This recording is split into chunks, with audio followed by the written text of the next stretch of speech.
What's going on YouTube? Ross's Reef bringing you an update of the Nuvo Fusion 20-gallon reef tank.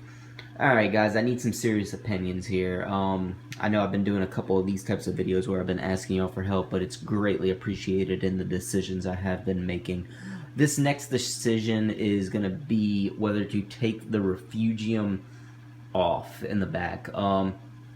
Just yesterday, my return pump got really calcified and everything, and I think, if I were to leave my calcium, all my pumps alone to where I don't turn them off and on via, this little device that I had made, they would last a lot longer without freezing up. But due to the fact that I do turn them on and off quite frequently, if there is a certain amount of calcium built up on it, it freezes up. Now, it'll run with that same amount of calcium on if I don't turn it off, but once I turn it off, it'll freeze up. So anyway, getting back to the question, I had to take out the whole return pump and everything, and guys, it is a hassle to do that, and it's making me want to look at getting a different tank. Like, honestly, I was just looking at the Red Sea reefers because of the sump and everything below it.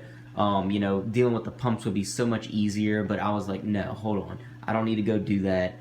What is the root cause of wanting me to do that? And it's honestly the fact that this pump, this refugium, is in the way. I don't use it. There's the auto fish feeder. There's the. I don't use it as a refugium anymore. I didn't like how it performed. Really, I had too much algae growing in the back of it. The chaetomorpha didn't really work that well for me, so I took it out. It's literally just another bucket of water. The only thing I actually have in there is my heater and the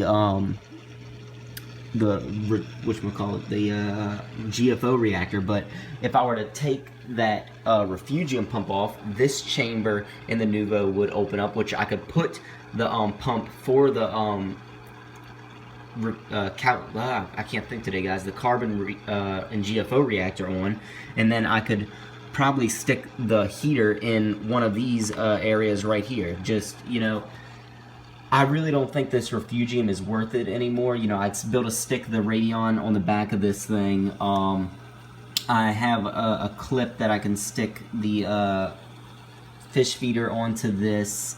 I'm just not seeing the benefit of having the refugium on there anymore. It was great when I wanted it to serve as a refugium. All this does is make me have to change out this thing. I have to worry about the drip. It's just really annoying. It's not being the only benefit to having that is the slightly extra volume of water.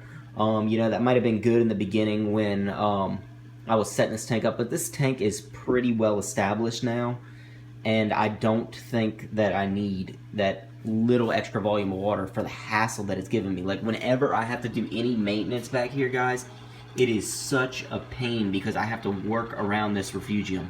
I just really want y'all's opinion because I was seriously just looking now at getting a Red Sea reefer to change, and I'm like, I was looking at a whole new tank. But I really think if I take that refugium off, that'll solve a lot of the problems I have on this. And yeah, so just give me y'all's opinion. If y'all wondering why I got this net in here, that's because I'm trying to catch that pistol shrimp that I told you about. It is turning out to be a much harder challenge than I had anticipated. So we're still trying to catch him, get him out the tank. Just please let me know. I really, really, really need y'all's opinion on that. I'm 75% gonna do it. I just want to hear y'all's side of it and everything like that. If you can leave it down below, be greatly appreciated. So this has been Ross's Reef. Thanks.